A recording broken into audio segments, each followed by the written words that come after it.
Maître Olala, laisser le pouvoir au président de la République.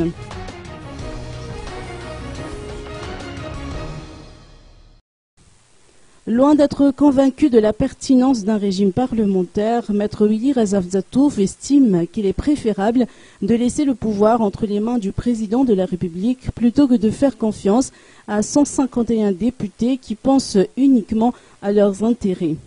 N'importe comment, une Assemblée nationale à semi-parlementaire est toujours une faiblesse pour nous malgaches, parce que nos députés ont toujours accepté des avantages financiers, matériels, trop facilement. C'est pourquoi on l'a toujours appelé député à géométrie variable, parce que c'est suivant leur intérêt que nos députés s'orientent.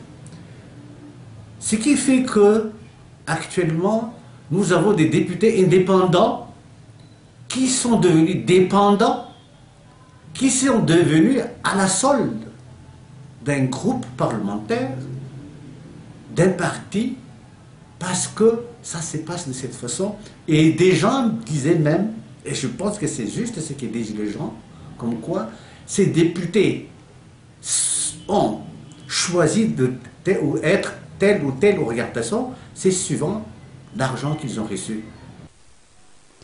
Nous avons choisi le régime semi-parlementaire, c'est-à-dire que le Parlement peut empêcher ou déchoir le président de la République et qu'inversement, le chef de l'État peut dissoudre le Parlement à la seule condition que ce dernier notifie sa décision au Premier ministre. Par contre, pour parvenir à une déchéance, 2/3 des députés doivent se réunir et plaider en faveur d'une telle décision, ce qui est tout à fait improbable vu la structure actuelle. Maître Willy Razafzatouf ne mâche pas ses mots. D'après ses explications, nous sommes face à un régime parlementaire à géométrie variable. Les députés choisissent donc leur camp quand bon leur semble en fonction de leurs intérêts. Les analystes politiques considèrent en tout cas que le régime actuel ressemble de beaucoup avec celui de Albert Zaf du temps où il était président.